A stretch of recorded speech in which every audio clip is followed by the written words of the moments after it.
Buenos días a todos y todas. En primer lugar, quiero agradecerle a Andrés, que lo conocimos durante un evento de aniversario que se realizó en Guayaquil para celebrar los 25 años de la revista Retos, revista que está indexada en Scopus y que actualmente es una de las más importantes en Ecuador en el contexto de las ciencias administrativas. Gracias Andrés, en primer lugar, por permitirnos escucharte el día de hoy. Sabemos que a nivel de estadística vas a tener muchos conocimientos que aportarnos. Quiero igualmente extender el saludo por parte del presidente de la red, del padre Juan Cárdenas Tapia, que conocen que además es el rector de nuestra universidad, de la Universidad Politécnica Salesiana, quien se encuentra ahorita en otras ocupaciones. Cabe mencionar que, como Cristian lo dijo al inicio, esta va a ser la última sesión del año. Ya volveremos con mucha más fuerza en el 2026. Enero, febrero, marzo ya tenemos las nuevas charlas. No les vamos a decir cuál es o cuáles son para evitar hacerles spoilers. Ya igualmente les sugerimos que nos siga en nuestras redes, especialmente la de Facebook, y revisen sus correos para los newsletters que estaremos enviándole. Realmente estamos muy contentos sobre cómo ha de alguna forma generado este vínculo con Andrés. Creemos firmemente que Andrés nos va a ayudar a que no solamente en nuestro rol de autores, sino sobre todo nuestro rol de editores, podamos de alguna forma compaginar todos los procesos estadísticos con nuestros análisis. Entonces, Andrés, de todo corazón, muchas gracias por tu tiempo, por tu espacio. La dinámica es muy sencilla el día de hoy. Esperamos que sea una charla de alrededor de 35 minutos aproximadamente, y ya luego dejaríamos un espacio de preguntas al final donde los compañeros igualmente van a estar presentes. Cabe mencionar que la sesión está siendo grabada. En todo caso, en la página de rerce.ups.edu.es estará la grabación para que días a posteriori puedan ustedes revisarlas con más calma. Gracias nuevamente y adelante Andrés. Gracias Cristian también. Muchas gracias, doctor. Antes de comenzar, reiteramos el comunicado sobre que la sesión está siendo grabada y estará disponible en nuestro portal web resi.ps.edu.es. A continuación, damos paso a la presentación del doctor Andrés Alejandro Galvis. Es ingeniero financiero por la Universidad de Medellín, también magíster en estadística aplicada por la Escuela Politécnica Nacional, con mención cum laude. Además, es PhD en modelación matemática y computación científica por la Universidad de Medellín. Es miembro del directorio y coordinador académico de la Sociedad Ecuatoriana de Estadística desde el año 2013. Cuenta con más de 15 años de experiencia en docencia universitaria en pregrado y posgrado. Es docente e investigador a tiempo completo en universidades a nivel nacional. Tanto a nivel de pregrado y posgrado ha dictado las siguientes materias: teoría de la probabilidad, teoría de la estimación, procesos estocásticos, análisis y diseño de experimentos, econometría financiera, finanzas corporativas, valoración de empresas, mercado bursátil y mercado de futuros y opciones. Ha desarrollado programas y mallas académicas para pregrado y posgrado, además de elaborar instrumentos de evaluación del aprendizaje y evaluación integral docente. Ha dirigido tesis de pregrado y posgrado tanto para universidades en Ecuador como en Colombia, con lo cual le ha permitido realizar publicaciones indexadas a Scopus y Latindex en los campos de medicina, odontología, economía, ingeniería y finanzas. En este webinar se abordará la aplicación responsable de herramientas de inteligencia artificial y de criterios estadísticos rigurosos para fortalecer la calidad de los artículos académicos. Asimismo, se presentarán buenas prácticas orientadas a mejorar la presentación de los resultados y a incrementar las posibilidades de publicación en las revistas científicas. Agradecemos a todos quienes se han dado cita el día de hoy y en especial al doctor Alejandro Galvis, quien sin duda enriquecerá este espacio con su conocimiento que nos compartirá el día de hoy. Muchísimas gracias, doctor, y bienvenido a la comunidad RERSI. ¿Cómo están? Muy buenos días con todos. No sé si me escuchan ahí en este momento. Si se me escucha bien, bacán. Voy a compartir un momentico pantalla. Primero le agradezco bastante a Ángel. Realmente es un gusto estar aquí con ustedes. También a Cristian que me invitó. Y realmente, bueno, vamos a trabajar un poco el día de hoy de una manera informal. No podemos ser muy técnicos. La idea es poderles dejar el bichito, la idea de lo que se viene encima, porque esto es una ola. Es una ola que cada semana nos está cambiando, es una ola con nuevas herramientas y tenemos una preocupación y está asociada con el tema de cómo vamos a publicar, qué es el contenido que se debe publicar, cómo la estadística, la ciencia de datos y la inteligencia artificial tienen que estar trabajando de manera hombro a hombro para poder sacar productos, poder sacar resultados que les sirvan a la sociedad. Sí, entonces me comentan si en este momento están viendo mi pantallita compartida en este Correcto, momento. estimado, así se ¿Sí? Está visualiza. bien, muy bien. Ok, amigos, entonces vamos a iniciar de una manera directa, ¿sí? Con el mensaje que ustedes pueden ver en la presentación. O sea, el mayor desafío que tenemos actualmente no es simplemente dominar la tecnología, es asegurar que ésta sirva a nuestros valores fundamentales. Porque la decisión más inteligente es y siempre será la más humana.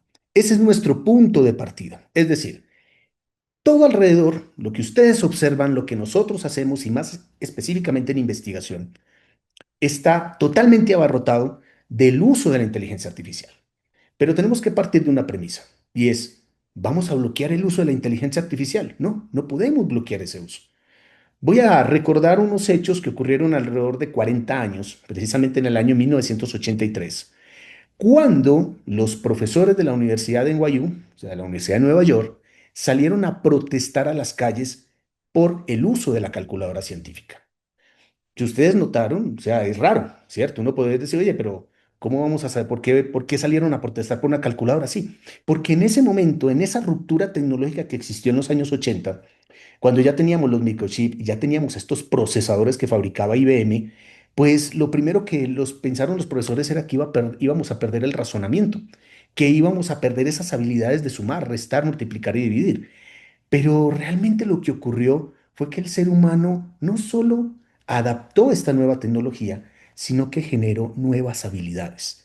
Es decir, ya no nos preocupábamos en las carreras profesionales, al menos en las ingenierías que fue donde el impacto fue directo, ya no nos preocupábamos por pasar horas, largas horas de trabajo tratando de calcular una matriz, por ejemplo, o encontrar el determinante de una matriz, cosa que es un trabajo muy laborioso. Para los que han pasado por acá por un curso de álgebra lineal, pues recordarán todo ese proceso Gauss-Jordan que hacía. Ahora la calculadora en ese momento facilitó esos cálculos. ¿Eso qué nos llevó? Que teníamos quizás edificios con sismorresistencia un poco más precisa. Teníamos también estructuras de puentes que se construyeron con mayor rapidez, mayor eficiencia de recursos y a su vez garantizando la seguridad de las personas.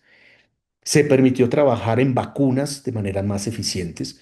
O sea que la calculadora en los años 80, a pesar de que los profesores, los investigadores, los gurús de esa época a nivel universitario pensábamos de que la calculadora era un enemigo, pues resultó siendo nuestro mejor aliado. Ese es el primer paso que tenemos que dar el día de hoy. O sea, hoy tenemos que partir del hecho de que la inteligencia artificial tiene que entrar a nuestras aulas de clase, tiene que entrar a nuestras empresas, tiene que entrar a nuestra vida cotidiana. No hay reversa. Esto no se puede parar. La cuestión es, ¿usted está dispuesto a dos cosas? O nos volvemos dinosaurios tecnológicos, si no lo hacemos, o empezamos a tomar el toro por los cuernos, y lo hacemos. Pregunta de reflexión para que arranquemos nuestra charla de hoy. Entonces, dentro del esquema de toma de decisiones, actualmente los seres humanos, las empresas, los directores, los administradores de proyecto, los financieros, los economistas, los médicos toman decisiones en función de cuatro pirámides fundamentales o cuatro actos fundamentales. La intuición, la estadística, la big data y la inteligencia artificial. Nosotros hemos pasado de confiar en un instinto, de confiar en esta frase típica del que yo creo, yo pienso, yo opino, realmente a entrar a dialogar con los datos. Entonces, los datos actualmente, y eso ustedes lo están viviendo en su vida cotidiana con el celular, con la computadora, con la inteligencia artificial, sea el ChatGPT, Gemini, cualquiera. Ustedes se han dado cuenta que actualmente los datos es el nuevo petróleo. Las empresas que dominan los datos, que gestionan de manera adecuada los datos, son las empresas que en los últimos años tienen mayor crecimiento. Miremos Amazon. Amazon es una empresa que gestiona de manera muy eficiente los datos. Google, extremadamente eficiente. Por eso todas las semanas Google saca nuevas aplicaciones. Nos entrega elementos de mayor comodidad y herramientas profesionales que nos sirven a todos. ¿Por qué?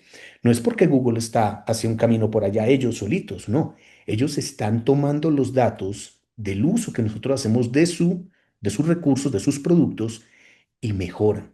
Entienden que la inteligencia artificial y la ciencia de datos les permite predecir hacia dónde está yendo la necesidad de las personas. Eso lo hace Amazon, eso lo hace Microsoft, algo que no hizo BlackBerry hace unos 20 años. Como ustedes conocen la historia de BlackBerry, BlackBerry podría haber sido uno de los gigantes de la tecnología actualmente, pero lastimosamente las malas decisiones, decisiones que no fueron tomadas con datos, los llevó realmente a estar relegados en el mercado y por prácticamente, como ustedes se han dado cuenta, desaparecer. Entonces, ¿cuál es el objetivo de esta charla del día de hoy? Ya basándonos en este contexto. Primero tenemos que entender que necesitamos tener una refinería para estos datos. O sea, necesitamos de que estos datos, sea cual sea el campo de la ciencia en el que nos estemos desempeñando, pues nos permita transformar la ciencia, la política, la salud, la sociedad.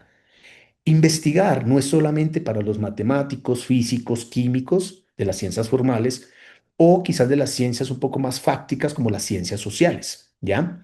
Posiblemente necesitamos de que todos, absolutamente todos, manejen esta refinería. Entonces, nuestra agenda de hoy va a estar basada en 5 elementos fundamentales. Vamos a mirar qué es la estadística, ¿sí? De manera muy general, vamos a ver qué se requiere para nosotros poder hacer investigación en estadística. ¿Cuál es la perspectiva que manejamos los estadísticos a nivel general? O sea, ¿cómo es la forma en que pensamos? Luego vamos a mirar cómo existe o por qué se da la ciencia de datos y partir del hecho de que la ciencia de datos no es estadística, ¿ya? Un primer punto de reflexión. La ciencia de datos no es estadística.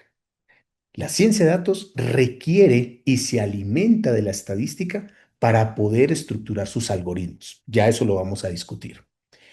La inteligencia artificial tampoco, ni es estadística ni es ciencia de datos.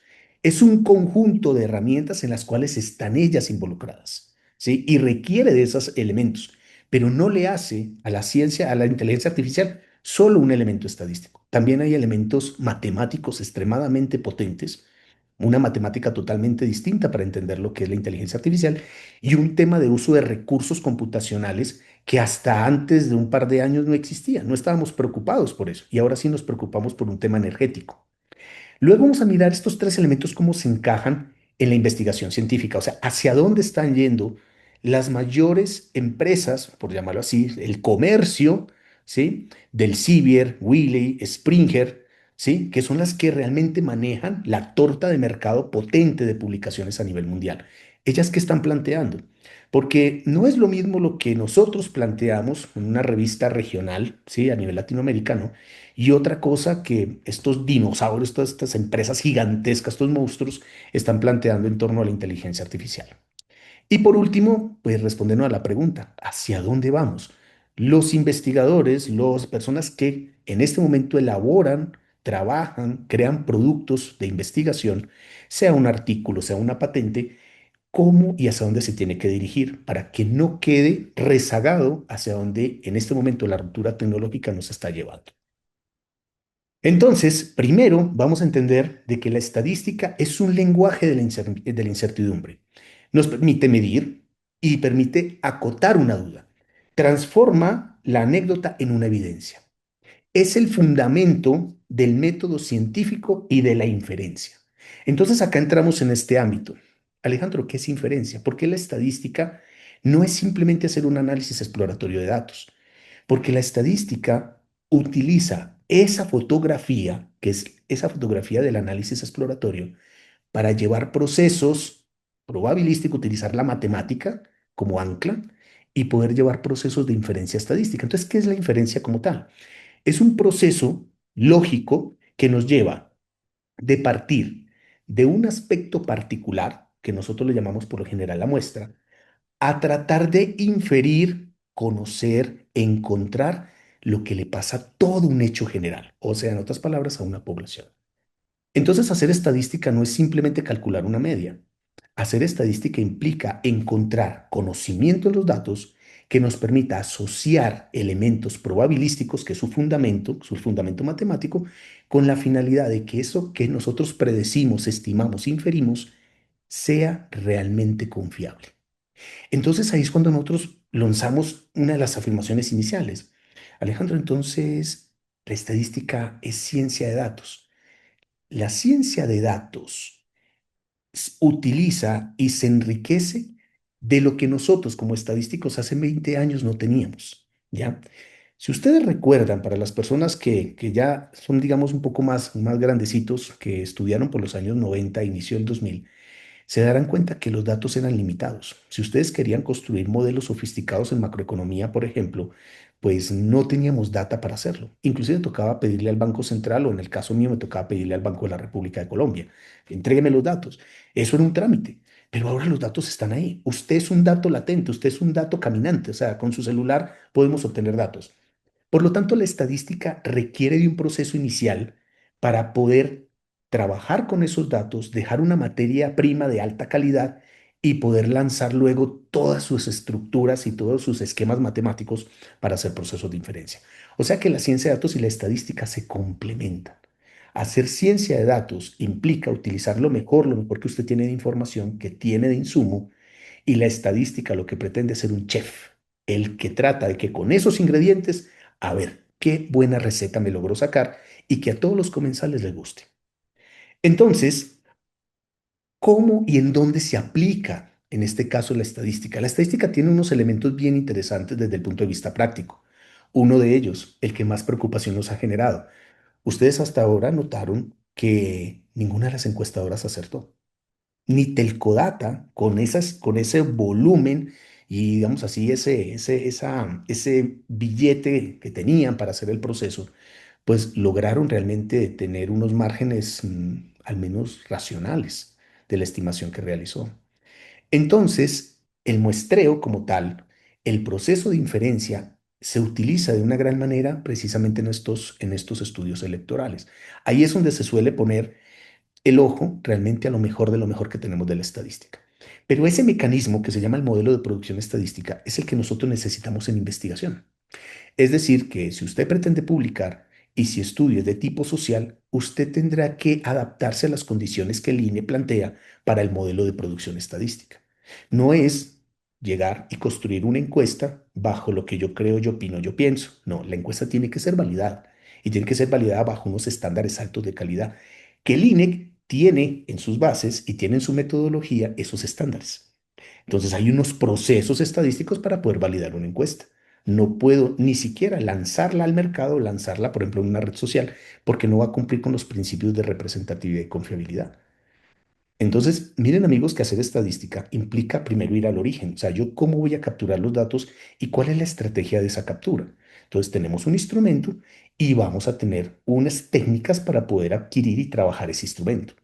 Eso, en la mejor forma, es lo que aplican las encuestadoras. Ellos tienen esos insumos y tienen todo ese, digamos, todo ese ámbito técnico con el cual pueden garantizar que es la forma en que capturan información debería ser la correcta y que los resultados que se obtienen de esa captura pues deberían ser los precisos, pero ustedes ya han notado que es uno de los problemas que tenemos. Otro de los elementos entonces que nos lleva a esto es entender que la base, la estructura de base, es, como ustedes ven, la pirámide de obtención y de conocimiento en estadística, de ciencia de datos e inteligencia artificial. Si nosotros no aplicamos con rigor la estadística, por más que tengamos muy buenos algoritmos en ciencia de datos, posiblemente no vamos a tener unos resultados correctos. Peor aún, en la inteligencia artificial se necesita de unos muy buenos datos.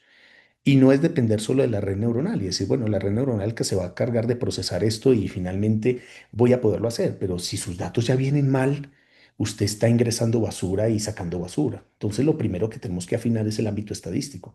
Hay que afinarlo muy bien. Y afinarlo bien significa entender el protocolo que establece la DASA, que es la American Statistical Association, o lo que hace la CEPAL en el ámbito de la economía, o lo que hace el INE en el ámbito general, que son los entes, al menos, que regulan el proceso de captura y de procesamiento de información a nivel nacional. Pero ¿cómo es este proceso? ¿Sí? Entonces el proceso, para nosotros ya, suponiendo que la estadística se encuentra muy bien, o sea, que está muy bien elaborada, que realmente tenemos los criterios de levantamiento de información y de captura de información adecuados, el proceso que sigue la ciencia de datos es el que ustedes están viendo en este momento en pantalla. La ciencia de datos no solamente son algoritmos, es un protocolo sistemático y riguroso. ¿En cuál y cómo se trabaja? Primero, parte de un conjunto de datos que es un caos. lo que ustedes están observando en pantalla. Luego se hace un procesamiento o limpieza de la información o de esos datos. Voy a hacer una reflexión. Datos e información es distinto, ¿sí? Luego hacemos el análisis, ya, es decir, encontramos patrones, establecemos modelos, vemos si los modelos predictivos son correctos, hacemos generalizaciones, hacemos inferencias, porque la ciencia de datos nos permite mover en esos mundos. Y por último, nada de esto tendría mucho sentido si nosotros con esos resultados que obtenemos, pues no tomamos buenas decisiones, y eso es lo que nosotros llamamos conocimiento accionable. Entonces, necesitamos sí o sí de que cuando aplicamos ciencia de datos, pues, ¿qué es lo primero que tenemos que garantizar? Pues que los datos sean de alta calidad. Y esa calidad solo la puede otorgar la estadística. Solo la puede otorgar la estadística en sus instrumentos o en sus esquemas. Ahora, Alejandro, es que no siempre hago un levantamiento de información con muestreo. A veces puedo realizar el proceso simplemente porque me llegó la data. Sí, pero su capacidad de inferencia es limitada. ¿Por qué? Porque la única forma que podemos inferir hacia ese proceso de razonamiento inductivo, que es el que hace la estadística, es siempre y cuando nosotros garanticemos los supuestos de partida de esa población, ¿sí? O sea, lo que nosotros llamamos las leyes de probabilidad y los parámetros. Si mi data llega sin ningún tipo de conocimiento de esta población, la ciencia de datos no es capaz de predecir. Solamente tendría un espacio, un horizonte de predicción de un periodo, si lo vemos desde las series de tiempo. Es decir, que mi capacidad de pronóstico es totalmente limitada. La ciencia de datos no está desarrollada teóricamente para nosotros poder hacer procesos de inferencia, y por eso requiere de la estadística. De lo contrario, no podría funcionar. Sí, podemos tener conocimiento de clasificación, muy bien. Pronóstico de corto plazo, sí, pero en el ámbito que por lo general va a ser de tipo no paramétrico. Cuando ya la estadística se involucra y nosotros utilizamos ciencia de datos, específicamente como el Scientific Machine Learning, en el cual ya involucramos esquemas de probabilidad, ahí sí el Machine Learning se vuelve interesante, porque ya venimos con esquemas teóricos, distribuciones de probabilidad, fortaleza en los parámetros, conocimiento de la población, que ahora sí el proceso de inferencia es poderoso. Ahí sí podemos decir, sí, señores, tiene confiabilidad y es un proceso de generalización adecuado. Entonces, hemos tenido casos a nivel latinoamericano de un mal uso en general de lo que es la ciencia de datos, ¿sí? Este, por ejemplo, es un muy buen uso, por si acaso. Esto se le conoce como el FUNES, es el detector de corrupción. Lo crearon en el ámbito del periodismo, ¿sí? En Perú.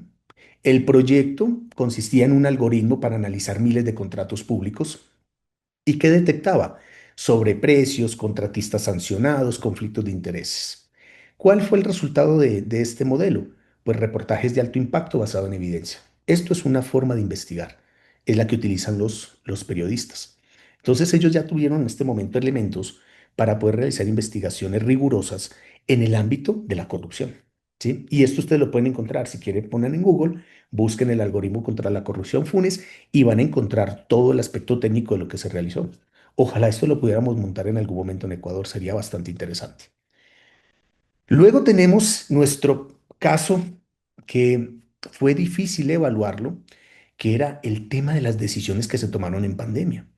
La pregunta que todos nos hacemos y que es algo que hasta ahora, y van a pasar muchas décadas para poderlo responder, va a ser si efectivamente necesitábamos la cuarentena. Efectivamente necesitábamos realmente llevar y encerrar a las personas todo ese tiempo en sus casas.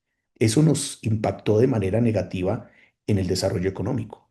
Entonces la pregunta es, ¿está dispuesto una economía a soportar pérdidas de vidas humanas en comparación a las pérdidas también empresariales? Esa es la pregunta que todos nos hacemos y hasta ahora no tenemos respuesta, ¿sí? Porque podemos inclinarnos para un lado y para el otro. Si nos inclinamos para el lado de darle alta o mucha prioridad al tema humano, pues también la gente necesita comer, las empresas se quebraron, ¿sí? Si nos vamos para el ámbito de la parte de las empresas, podría ser extremadamente invasivo el tema y ya ser totalmente inhumanos, porque no podemos tampoco sacrificar a las vidas humanas. Entonces, uno de los proyectos que se realizaron en ciencia de datos, precisamente fueron estos, fueron cómo se crearon y tomaron las decisiones. Se utilizaron herramientas extremadamente sofisticadas, tanto de modelamiento matemático como estadístico, para que los gobiernos tomaran las decisiones. Entonces ahí les dejo una curiosidad. ¿Estos modelos sirvieron? ¿Realmente se tomaron las decisiones adecuadas? Ahí les dejo el interrogante. Entonces, la ciencia de datos es como una ingeniería, ¿sí? Que construye puentes sólidos entre la información bruta y las decisiones basadas en evidencia. Eso es uno de los elementos más importantes de acá. Pero entonces aquí viene la IA. Nos dice, bueno, Alejandro, tenemos en este momento lo que es el conocimiento estadístico, que está muy bacán. Tenemos en este momento lo que nosotros definimos como ciencia de datos, genial. Pero bueno, ¿y cuál es el rol de la inteligencia artificial en todo lo que estamos haciendo? O sea, ¿cómo en nuestros procesos de investigación va a empezar a interactuar la IA? Para responder a esa pregunta, necesitamos entender primero qué es la IA, ¿sí? Por lo tanto, si nosotros queremos darle un nombre, una forma, un contexto a lo que nosotros denominamos como IA, podemos decir que simplemente es un potencializador de nuestras capacidades. La IA no viene acá a hacernos menos inteligentes, todo lo contrario, viene a resolver un problema que durante siglos no hemos podido resolver, y es el problema de la memoria. Si usted utiliza la inteligencia artificial como ayuda para sostener una información teórica que para usted puede ser compleja memorizar, usted está realizando de manera correcta el uso de la inteligencia artificial. La inteligencia artificial no puede pensar como usted, pero sí le da herramientas para que usted sea creativo, da herramientas para que usted razone, le da herramientas para que usted se vuelva mucho más habilidoso y productivo, pero nunca, al menos no por ahora, podrá reemplazar nuestro razonamiento y nuestra creatividad. Por más que salgan los modelos de ChatGPT 5.2, de Gemini 3.0, del DeepSeek, del Cloud y de todos los modelos que hay, si ustedes notan, estos modelos en casi en un 80% son modelos que están apoyando son procesos de memoria. Usted no recuerda una fecha, pregúntele al ChatGPT. Usted no recuerda una fórmula matemática, pregúntele al ChatGPT. Usted no recuerda cómo debe redactar un párrafo y poner bien la ortografía, láncele el párrafo al ChatGPT. En ningún momento nosotros vamos a poder negar de que no tenemos una narrativa o una estructura de redacción perfecta. O sea, nosotros no podemos redactar de manera perfecta. Venimos con jergas, venimos con unas muletillas, venimos con un montón de estructuras de escritura que a veces nos parece ser que escribimos muy bien, pero terminamos siendo reiterativos, terminamos siendo bastante redundantes. Y la IA llegó para eso, la IA llegó para decirnos, vea, señores, no se preocupen por la ortografía, este pechito le va a ayudar. Y efectivamente lo que está haciendo. La IA actualmente en los campos de investigación colabora muchísimo para la traducción y para redactar muy bien los párrafos de tipo científico. Ojo que en ningún momento le podemos decir a la IA, redacte por mí, no, redacte usted, escriba usted, pero mándele para que él logre cuadrar la narrativa, el argumento y quizás ese párrafo que usted tenía una idea muy interesante de hacer, pero que está muy chueco y está extremadamente feo, pues quizás ahora quede legible, ahora sí quede como un premio Nobel de literatura tipo Gabriel García Márquez. No se está diciendo de que él está escribiendo por usted, solo le está mejorando la redacción. Entonces, esta inteligencia artificial son algoritmos que aprenden de qué, de los datos. O sea, todo el tiempo la IA está trabajando con datos, es decir, con hechos históricos. La IA no tiene capacidad, por ejemplo, de resolver una conjetura en matemáticas. Hasta ahora va a ser muy difícil. ¿Por qué? Porque para poder demostrar y dejar que esa conjetura ya se vuelva un teorema, pues hay que crear cosas. Y la IA no tiene capacidad de creación, al menos no por ahora. Otra cosa, no es un piloto automático, no, es un copiloto, ¿ya? Que le va a permitir procesar información a una velocidad sobrehumana. Entonces no le tengamos miedo, saquemos lo mejor de ella, sin que perdamos la ética a la hora de poder investigar. Ejemplos de esto tenemos el Washington Post, ¿sí? Ellos tienen en este momento una inteligencia artificial que se le conoce como Heliograph y que su función es generación de noticias. Entonces, vamos a decir, si nosotros nos vamos por el lado raro de todo esto y pensar de que esto es negativo, significa que el Washington Post debería ser cuestionado y criticado porque ya no tiene periodistas detrás escribiendo una noticia. Pues parece que no, ¿cierto? Y la comunidad lo ha recibido muy bien, porque los periodistas pasaban horas tratando de armar una editorial de dos, tres párrafos. Ahora con lo que ellos investigan, con la evidencia que ellos conectan, pueden redactar y en menos de 30 minutos tienen ya una columna. ¿Cuál es el trabajo de él? Revisar que esa columna responda a lo que él quiere realmente mostrar al público. ¿Cuál es el beneficio general? Que libera a esos periodistas para que se enfoquen en investigación y un análisis profundo. Ya esas 4 o 5 horas que dedicaban a escribir tipo Luisa Lane, pues ya ahora la pueden dedicar a investigar. Ahora pueden dedicar a estar en campo y simplemente a través del celular ir cargando la información y hacer que la IA le vaya redactando el párrafo que él quiere vender, que revise la forma en que está estableciendo los razonamientos para que ningún tipo de persona se vea afectada moralmente o éticamente. ¿Sí? Entonces noten amigos que en esto es ya un ejemplo real de publicación de las primeras aplicaciones que tenemos de la IA, pues lo está realizando el Washington Post. Segunda aplicación, lucha contra la desinformación. Tenemos el caso de Fátima GPT de Brasil y el Quispe Chequea de Perú, que son chatbots que permiten trabajar con noticias falsas. Es decir, uno de los problemas que tenemos actualmente en las redes sociales es que las personas ponen lo que quieren y muchas de esas cosas que ponen es falso y es mentira y genera ruido. Es tanto que puede tranquilamente girar una votación de un presidente sin ningún problema. O sea, hoy llega y se ataca de manera deliberada a un candidato A con una serie de tweets o una serie de publicaciones en una red social y las personas que realmente son bastante inocentes y que se pueden estar creyendo todo, pueden estar girando su voto por una mentira y no realmente por una cuestión crítica y por una cuestión real. El siguiente ejemplo, que es el que también nos interesa muchísimo, tiene que ver con las investigaciones que se realizan en el campo de la salud.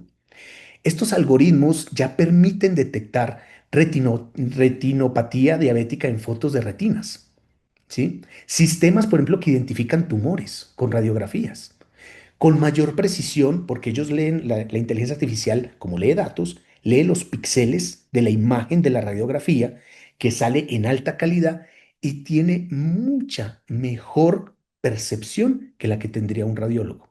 Entonces identifican por los píxeles, van identificando con mayor precisión tumores. ¿Esto por qué nos cambia la vida? Como ven ustedes en la parte inferior, porque tenemos diagnósticos tempranos. Y esto pueden tranquilamente salvar vidas. En el campo del derecho, ¿sí?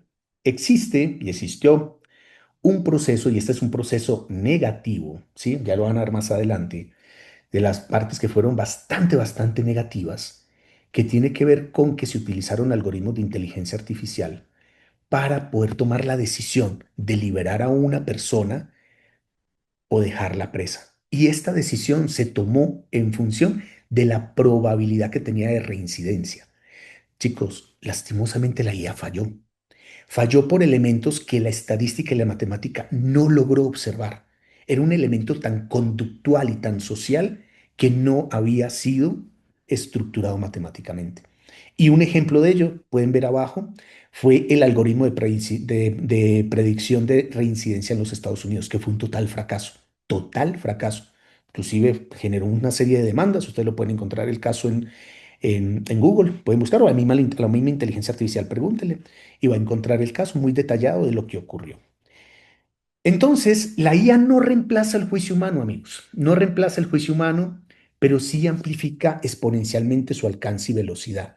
O sea, esto nos hace más productivos. Como que, no sé si ustedes imaginaron por allá esas películas de Yo Robot, que era con Will Smith. ¿Se acuerdan? Imagínense donde tomáramos a un chip, lo ponemos acá en nuestro cerebro, ¿cómo nos potenciaría? O sea, usted se imagina aumentar sus capacidades intelectuales, o sea, tener memoria para las cosas, porque creatividad no la vamos a tener. La inteligencia artificial no va a lograr darnos creatividad. Eso es innato del ser humano, eso es algo que nos pertenece solo a nosotros. Y ahí es donde está la clave, amigos. Nosotros nos hemos demorado en crear muchas cosas, tanto que no conocemos en totalidad nuestro planeta, como también no conocemos la cantidad de exposiciones bacteriológicas que nosotros tenemos o epidemiológicas. No conocemos. ¿Sí? Imagínense, amigo, muy complicado es el tema. Entonces, aquí es donde viene la parte de que no todo es bueno. A diferencia de los errores humanos, Guay, mamita, cuando hay errores de la inteligencia artificial, esto sí puede ser un arma de destrucción masiva. ¿Sí? Un error de la IA puede tranquilamente acabar con nuestra civilización. ¿Por qué voy a ser así de dramático? Porque es la capacidad que tiene para poder generar mentiras, para poder generar resultados incorrectos. Si esto se vuelve de manera masiva, realmente es un error que va a ser muy difícil de controlar y es peligroso. En cambio, cuando es un error humano, se resuelve fácil, pero un error de la IA, no. Entonces, mire que así como tenemos ventajas, también hay muchas desventajas. Entonces, como les comentaba, aquí se encuentra el paper, ¿sí? Lo pueden tranquilamente obtener ahí en Google, está de manera gratuita. Es el paper del algoritmo Compás que se utilizó precisamente en este caso de reincidencia a los Estados Unidos para que lo analicen, para que lo revisen, lo observen. Es una de las primeras publicaciones que se realizaron en el cual se debatía muchísimo de la IA, pero que sin embargo, como todo tipo de elemento nuevo, de tecnología nueva, pues siempre vamos a estar con esas dificultades, ¿cierto? Con ese miedo a utilizarlo. Yo les invito, no tengan miedo, solo tengámosle en cuenta un poco los riesgos que tiene. Entonces tenemos otros también casos emblemáticos hecho pedazos, o sea, literal, como les digo, no todo es bueno. Tenemos el caso del Reino Unido en el 2020, un algoritmo para asignar las notas de acceso a la universidad. Salieron todo mundo a pelearse en las calles porque efectivamente se equivocaron. Lo mismo pasó en Países Bajos. Sí, era un sistema para detectar fraude social, declarando ilegal por violar derechos humanos. Eso también fue total negligencia, una mala aplicación de la inteligencia artificial y entre otras cosas. Entonces, la IA va a una serie de iniciativas que son regulatorias. Por ejemplo, una de las cosas que cuestionamos mucho en el país, y creo que ustedes deben estar compartiendo conmigo, Ecuador no tiene una política pública de inteligencia artificial. Hasta ahora ni siquiera se debate en la Asamblea y estamos preocupados por eso. ¿Sí? Entonces necesitamos estas leyes, necesitamos no cohibir, no simplemente negar, sino regular. O sea, sí, utilícela, pero hey, bajo estos elementos no vaya a violentar problemas de bioseguridad, no vaya a violentar problemas en este caso o generar fraudes bancarios, porque eso nos genera muchos problemas también, afecta a las personas. Y tenemos cuatro claves para esto. Sí, consideramos de que debe haber transparencia, cómo funciona el modelo, tiene que haber justicia, que trate a todos los grupos por igual. Ustedes han notado que varias veces la IA se ha sesgado y se ha notado un poco discriminatoria en cuestiones de ideologías políticas e inclusive también de minorías. Que sea auditable, es decir, no simplemente que sea una caja negra, necesitamos que sea auditable y que haya una supervisión humana. En línea con esto que les estoy mencionando, surge cómo las revistas entonces en este momento están controlando. Y esto es actual. Esto es lo último que hay recién salidito de nuestro horno.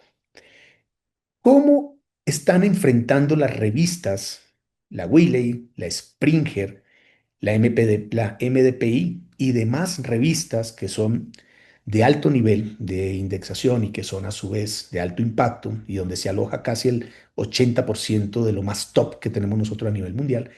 Es a través de gestionar dos tipos de problema. La primera, la explosión de la IA generativa, lo que ya les mencioné, todo lo que hacemos actualmente con el ChatGPT, ¿sí? Que pretende obviamente acelerar la investigación, pero que nos lleva a crear unas nuevas políticas editoriales y enfrentarnos a una serie de riesgos. Pero esto no es solo la IA, esto también tiene que ver con la crisis estadística. Y es de que se han apoyado de la IA para generar resultados estadísticos, para simular datos, para realizar ajustes a los datos de tal manera que las publicaciones sean, en este caso, aceptadas. Entonces tenemos problemas en la confianza de la estadística y eso lo están revisando los editores. Anteriormente, hace unos 20 años, cuando uno mandaba una revista, si la revista era de un campo distinto a la estadística, simplemente el editor, como no conocía la estadística, aceptaba el paper y decía, sí, se aceptó. Y uno analizaba y se daba cuenta que tenía un montón de fallos estadísticos. Ahora no. Ahora, un editor le puede estar enviando al otro editor que es experto en estadística, a otro editor que es experto en programación, a otro editor que es experto en economía, Y entre los cuatro están retroalimentando el proceso de la revista porque todos en este momento tienen que poner las manos para poder resolver este problema de lo que está ocurriendo acá, que ustedes están viendo en pantalla. Entonces, ¿cuáles son las reglas de juego actualmente? Hay tres reglas de juego que tienen todas las revistas actualmente. La IA no puede ser autora, primer detalle, y esto no lo establecemos nosotros, esto lo establece lo que denominamos como el Comité Internacional de Editores de Revistas Médicas y también el Comité COPE, que es el que también se encarga de establecer la ética en las revistas. Segundo, la declaración es obligatoria, no es opcional. O sea, si usted utilizó la IA, así sea para traducir el texto, tiene que declararlo. Lo pone en la metodología, lo pone en el conocimiento, pero usted tiene que decir, la IA fue utilizado, el modelo de lenguaje Gemini 3.0 fue utilizado para traducir el paper. Eso es súper importante. Nadie le va a decir que eso está mal. No, todo lo contrario, está redactando bonito. Imagínese, es inglés perfecto. Súper bien, te queda muy bien redactado, pero declárelo, ¿sí? Y tercero, la responsabilidad de lo que se escriba es de 100% del autor. Si usted miente, si usted está violando derechos, usted es el responsable. Esos son los tres elementos fundamentales que están haciendo ahora las editoriales. Tres fundamentos. Dejar utilizar la IA, sí, utilícela para lo que quiera, pero porfa, declárela. No le ponga como autor. Y segundo, verá, todo lo que usted ponga es usted responsable. Ahora tenemos un riesgo, y es el riesgo que actualmente se maneja en el rechazo. ¿Por qué razón? Porque las personas, al no declarar la IA, ¿qué creen ustedes que le está pasando a los papers? ¡Wow! Por poco paper de premio Nobel. O sea, wow, la gente está leyendo y está diciendo, oye, este man es un genio. Eso está generando lo que se llama el AI-washing, ¿sí? Que es no declarar la IA, usted está diciendo que lo hizo usted, por lo tanto, los ojos se están poniendo en usted y se le está reconociendo por ser un genio, por poco ser premio Nobel. Entonces, reconózcale a la IA, ¿sí? Haga un trabajo de innovación, trabájelo bien, organice todo el tema metodológico, utilícela, pero porfa, declárele, sea honesto, ¿ya? Y lo siguiente, el viejo guardián sigue vigilante. ¿Cuál es el viejo guardián? La estadística. Si usted le da por aplicar la inteligencia artificial y empieza a mover esos datos, a mover esos modelos y decir, uy, no es que no me está dando significativo, agregarle apliquemos una imputación de datos, usted está violentando uno de los principios estadísticos. Usted no puede tocar los datos. Los datos son un hecho, por lo tanto se quedan así, no se pueden tocar. Y eso es lo que está pasando. Las personas por esa necesidad de publicar, ustedes se han dado cuenta durante estos últimos 2 meses, la forma en que nos han maltratado la comunidad científica del Ecuador por las revistas depredadoras, ¿sí? Que me alegra mucho, al menos soy bastante creyente en el trabajo que hace la revista de Retos de la Salesiana, por eso la Sociedad Ecuatoriana de Estadística, trabajamos en conjunto porque nos parece que tienen un nivel y un estándar muy alto realmente para trabajar y elegir los artículos. Pero siempre este tema de la parte estadística, ¿sí? Se tiene que hacer con mucho rigor. O sea, si hay editores para analizar toda una teoría o epistemología de un campo, también es importante que hayan editores con mucha fortaleza estadística, pero mucha. O sea, no es de que tomó 2 cursos o 3 horas de clase y ya es estadístico, no. Yo llevo 15 años estudiando estadística y les aseguro que no aprendo el 20%. Imagínense. Entonces hay que trabajar muy bien la estadística porque cada elemento es distinto. La estadística es distinta en cada problema. No se puede resolver igual. Entonces nos encontramos en los papers precisamente con esta estadística deficiente, ¿sí? Que no tiene rigor, que tiene muchos errores, no manejan bien los tamaños muestrales, no manejan bien los tamaños de los efectos en la parte experimental, mala interpretación, eso es lo que más nos preocupa, confunden correlación con causalidad, independencia con dependencia. O sea, es un sancocho de cosas que uno llega y dice, Dios mío santo, ¿y esto quién lo revisó? Lo otro, tengan mucho cuidado con lo que pasa con la inteligencia artificial al ayudarle a redactar los párrafos, ¿sí? Porque la inteligencia artificial dice que alucina, pero en el ámbito científico ahora se le llama charlatanería, ¿sí? ¿Qué es lo que está haciendo la IA? Pues ya está echando labia, ¿sí? Entonces, el alucinar para nosotros, los ecuatorianos, sería en este caso echar labia, ¿sí? Entonces, hay que evitar en lo posible de que la IA no alucine, o entonces no sea charlatana, o sea, sea muy precisa en lo que redactan y que realmente lo que pretenda es a ustedes adornarle su idea, no reemplazar la idea suya por la de él. ¿De acuerdo? Aparte de estos elementos fundamentales, tenemos también el hecho de los riesgos críticos, por ejemplo, la falta de verificabilidad, los sesgos y la irreproducibilidad. ¿Sí? Entonces, ¿cuál es la solución? Esta es una propuesta que nosotros hacemos desde la Sociedad Ecuatoriana de Estadística. En todos nuestros módulos, en todos nuestros cursos científicos, lo hacemos notar. Si quieren, yo luego les comparto esta diapositiva a Cristian para que les comparta a usted o le toman foto a esta presentación, a esta lámina, pero utilizan la IA, pero háganlo por favor con responsabilidad. Por lo tanto, nosotros, ¿qué sugerimos? Pueden ver en esta presentación los diferentes ejemplos que les estamos dando. Por ejemplo, usted puede arrancar con un prompt inicial y el prompt inicial es genera un marco teórico. Eso sí está bien porque utiliza la memoria. Entonces, la inteligencia artificial va a su base de conocimiento y jala todas esas teorías. Entonces, trae, por ejemplo, la teoría keynesiana, trae por aquí los post-keynesianos, trae por aquí la neoclásica y empieza a traerte todo eso de lo cual fue entrenado. Que eso, amigos, es cierto, eso no está mintiendo, eso es real. Ahora, lo que puede ser fantasioso es la cita. Puede ser que cuando usted le lea, él diga que se está remitiendo a un libro de Keynes y mentira, se está yendo a otro libro totalmente distinto, ¿sí? A un libro, por ejemplo, de Samuelson y estamos hablando de un giro totalmente distinto. Entonces, eso es lo que sí tendríamos que cuidar. Ahora, ¿cómo se hacen los refinamientos, la ampliación y la aclaración? Por ejemplo, limitar el marco de estudio al marco de estudio a los últimos artículos de los 5 años, incluir teoría de la autodeterminación como pilar central, o sea, ya usted ponerle su conocimiento, ¿sí? Establecen algunos pros secundarios, como, hey, ven, explícame la diferencia entre estos elementos. Eso va a generar un producto intermedio que usted evalúa, revuelve y rearma el párrafo y luego le manda unos pros complementarios, como por ejemplo, hey, vení, sácame las características de esto. Sí, hasta que por fin usted va a tener un producto final. Esta es la forma que actualmente se está trabajando en matemáticas, en estadística y en economía, ¿sí? Porque la cantidad de información es tan abismal que es difícil controlarla, es difícil llegar y leerse unos 300 papers para tratar de definir simplemente un modelo econométrico.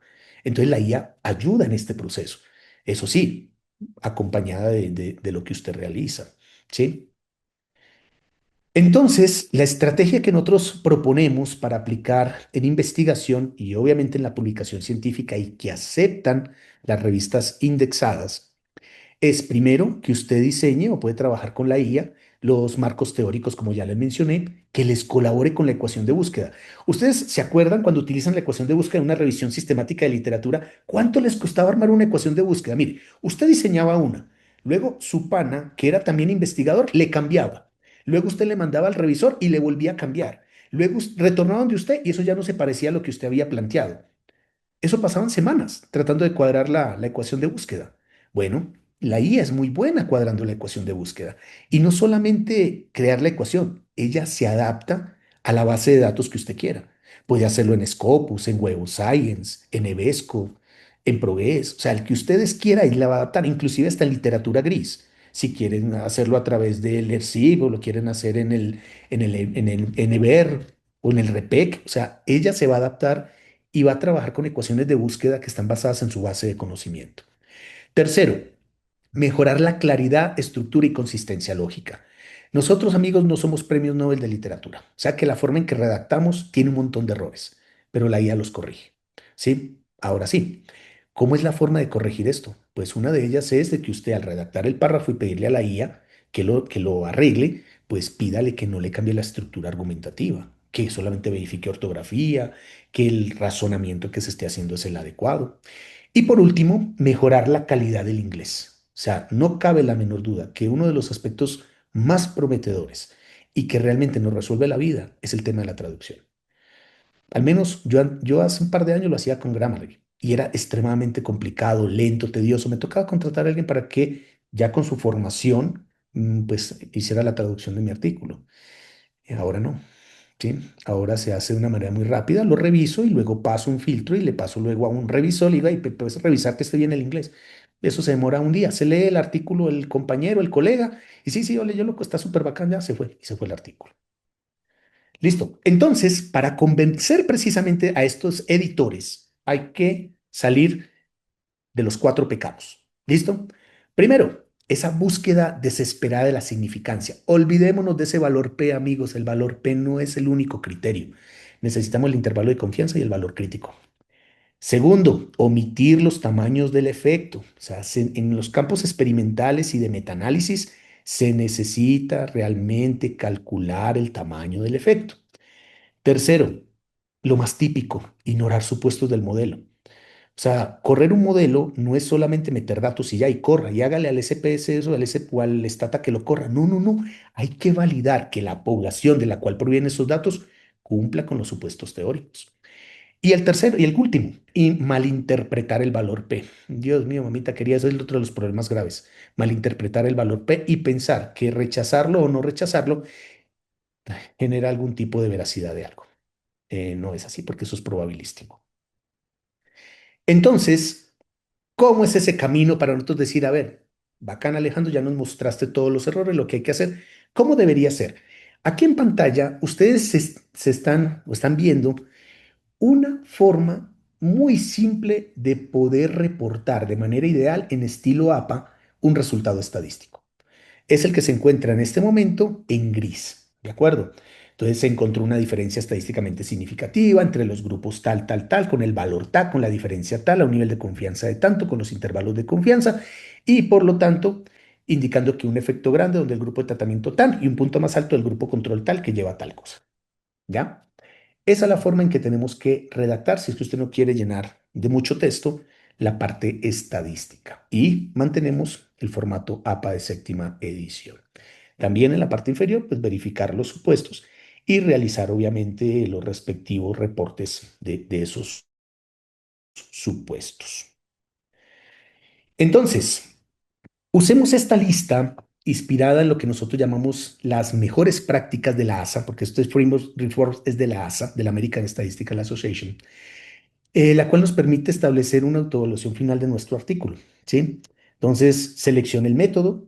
En esa parte tenemos responder a estas preguntas de ubicación o de anclaje, como es justifique la elección del modelo, las pruebas estadísticas, describir cómo se manejaron los datos faltantes o los missing values, los missing data, declara el software, ¿sí? Y los paquetes utilizados. Está utilizando R, Python, Julia, o está tratando con paquetes como el Wolfram de matemática, o está tratando con el Stata, el SPSS, el que ustedes deseen. Sección de los resultados. Para cada prueba principal, reporte el tamaño del efecto. Esto por lo general es en los metaanálisis o en los estudios econométricos en los cuales queremos nosotros realizar estudios cuasi experimentales. Para cada estimación clave, reporte el intervalo de confianza, reporte los valores P exactos. Mire que no está solo el valor P, también está el intervalo de confianza. Verifique el cumplimiento de los supuestos. Y en la parte de discusión y interpretabilidad, pues interprete primero la magnitud del tamaño del efecto, en caso de que esté en ese ámbito de investigación. Evite afirmar. En estadística nosotros no afirmamos. Todo es probabilístico, todo es posible, probable, se sospecha, se cree, podría ocurrir. No podemos afirmar nada, ¿sí? Y reconocer la incertidumbre de mis estimaciones al discutir los intervalos de confianza. Entonces, estas son las, digamos así, un poquito los elementos claves. No son rigurosos, obviamente, dependiendo del campo, dependiendo del tipo de artículo, pues se tendría en este caso que aumentar o quizás algunos no cumplan, pero es una hoja de ruta muy simple, muy académica acá para la charla, en el cual ustedes podrían hacer una revisión de los artículos que pretenden enviar. Importante, ¿sí? Es el tema de que actualmente todo es código de programación, ¿sí? Es muy importante cuando nosotros construimos un análisis estadístico o un reporte, vamos a suponer, yo estoy en el campo de la economía, por lo tanto quiero construir un modelo, por ejemplo, modelos de equilibrio general dinámicos estocásticos que están basados en agentes heterogéneos, y resulta que tengo que construir un algoritmo que me permita estimar esos parámetros en esos modelos globales. Entonces, ¿qué pasa? Si yo mando todo el resultado en el paper, así, lo mando todito, el editor me va a decir, venga, papito, el código, necesito saber usted cómo utilizó el código de programación. Eso es muy importante y por lo tanto eso se suele alojar en este caso en la OSF, que es un espacio de revisiones de sistemáticas de literatura, o se suele alojar en algo muy interesante que se llama el HICAP. Ahí la mayoría de los científicos en el campo de la economía, de la matemática y la estadística ponemos nuestros repositorios con el código del artículo. Entonces, en la parte inferior de la metodología o del producto, de la conclusión, se suele poner o el anexo, se suele poner el link hacia hasta ese repositorio donde se encuentra todo el código de programación. Así el editor va a revisar y va a verificar que los cálculos que usted realizó son correctos. Últimamente se vienen rechazando mucho artículo científico, no por la calidad de la redacción, sino por la falta de estos elementos. Hacen cálculos y no están demostrando cómo lo hicieron, qué paquete utilizaron, cuál fue el algoritmo, por qué llegaron a esa conclusión. Y eso es muy importante hacerlo. Entonces acá tienen una pequeña imagen de cómo se utiliza el machine learning, por ejemplo, que es uno de los campos donde yo me especializo, en el proceso precisamente de presentar a un editor, presentarle, en este caso, los elementos del código que justificaron el modelo estadístico. Entonces, para cerrar, tenemos que una ciencia abierta se construye con principios FAIR. ¿Cuáles son estos principios? Pues encontrable, accesible, interoperable y reutilizable. ¿Sí? El encontrable es que todo mundo tenga acceso a los datos que usted utilizó. Accesible de que tengan acceso a trabajar con esos datos, porque encontrarlos es una cosa, pero tener acceso a trabajar con ellos es otra. Interoperable, que esos datos usen formatos y vocabularios formales, que todo mundo entienda, que todo mundo haga uso adecuado de ellos. Y por supuesto, reutilizables. ¿Sí? Vale, entonces, integrando la IA, la estadística y el código, nosotros deberíamos poner dentro del artículo, ¿sí? Aquí yo pongo una plantilla sugerida en la cual se declara la transparencia y reproducibilidad precisamente de lo que usted está utilizando, ¿sí? Observen que ahí aparece todo resumido de lo que ya veníamos discutiendo al inicio de la charla, de cómo deberíamos declarar, ¿sí? Entonces, poner de que se está utilizando el uso de la inteligencia artificial, pero que se utilizó una red de prompts, se hizo a través del modelo tal, se hizo con tal fecha, se realizaron tales tareas, se hizo la revisión en el inglés, ¿sí? Se hizo una generación de ecuaciones de búsqueda, bla, bla, bla. Inclusive luego poner el software y poner los repositorios. Entonces, esta es una muy buena práctica que actualmente están utilizando las revistas. Ustedes ya se están dando cuenta que están rechazando por montones. O sea, es la primera vez, al menos en lo que yo tengo memoria, que en las revistas, al menos Q1 y Q2, se están rechazando 8 de cada 10. O sea, está muy difícil publicar, muy complicada la publicación. Todos hemos pasado por ahí. Yo creo que poner un paper a mí me cuesta primero 7 debacles y sale uno, ¿ya? Y eso es normal, eso va a ocurrir. Más cuando es una Q1, una Q2 donde tú pretendes de pronto ganar el premio Nobel. Eso va a pasar. Posiblemente van a caer muchas veces, pero les aseguro que utilizando estas estrategias que por medio de la Sociedad Ecuatoriana de Estadística hemos diseñado y que ha sido una construcción de la mayoría de nuestros miembros y de nuestra comunidad científica, va a aumentar la probabilidad de que les acepten el paper. O sea, importante los que les digo, respeten estos elementos. Esto es fundamental. Si el editor tiene acceso a la información, les aseguro que si él valida que todo es correcto, su paper va a estar publicado en una revista de alto impacto. ¿Vale? Entonces, IA responsable, estadística robusta y, por supuesto, chicos, una ciencia abierta. ¿Vale? Entonces, acá una demostración cortita y eso, chicos, pues era lo que les quería comentar. Esta es nuestra realidad, este es nuestro mundo y hay que intentar por todos los medios aumentar la probabilidad de que nuestros artículos sean publicados. Gracias. Perfecto, estimado doctor. Muchísimas gracias. Ha sido información realmente muy valiosa. Tenemos algunas consultas que nos han hecho por interno. La primera dice de María José Cabrera: ¿qué prácticas estadísticas mínimas debería cumplir un artículo para ser publicable? Depende. Les voy a contar. ¿Por qué depende? A ver, vamos a suponer que nosotros estamos haciendo una revisión sistemática de literatura. En la revisión sistemática de literatura se utiliza todo lo que es el análisis exploratorio de datos. Entonces, se suele utilizar los diagramas de pastel, los diagramas de barra, se suele utilizar resúmenes basados en técnicas de ciencia de datos, por ejemplo, los clúster, el análisis factorial, pero esas técnicas son exploratorias. Ahora, si nosotros nos movemos al ámbito, voy a poner de la psicometría, en el ámbito de la psicometría viene primero el tema de la validación del instrumento. Por lo tanto, ahí hay técnicas de validación. Son técnicas multivariantes que miden, por ejemplo, el alfa de Cronbach, la dimensionalidad, la confiabilidad, entre unos 7 o 8 pasos que tenemos en ese proceso. Luego de eso aparece el análisis. Entonces tenemos, por ejemplo, ecuaciones estructurales, análisis factorial confirmatorio, aparecen técnicas de inferencia. Si vamos al ámbito de la econometría, tenemos ahí un mundo por abrir. Es donde más se viene desarrollando la estadística.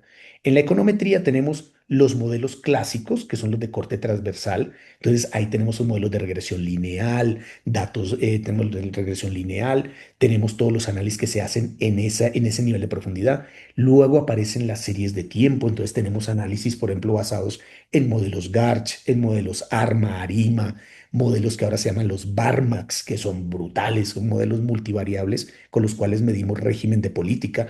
Y luego aparecen los modelos de datos de panel y de sistemas dinámicos. Eso en econometría. Si ya nos basamos en ingeniería, aparecen los diseños experimentales. Entonces los diseños experimentales parten de un modelo lineal. Necesitamos construir hipótesis, validar supuestos. O sea, compañeros, es dependiendo del ámbito. No puedo decir en este momento que hay un requerimiento mínimo, no, porque depende de su enfoque. Si su enfoque es simplemente exploratorio, usted se puede quedar con estadística básica, pero muy bien argumentado. Si usted quiere ganarse el premio Nobel, ahí sí, entonces tenga una creación, monte un teorema que resuelva un problema de la macroeconomía. Buenísimo, pero miren que esos ya son niveles. ¿Me hago entender? Esa sería la, digamos así, el esquema de solución que te puedo dar. Perfecto, estimado. Tenemos otra consulta.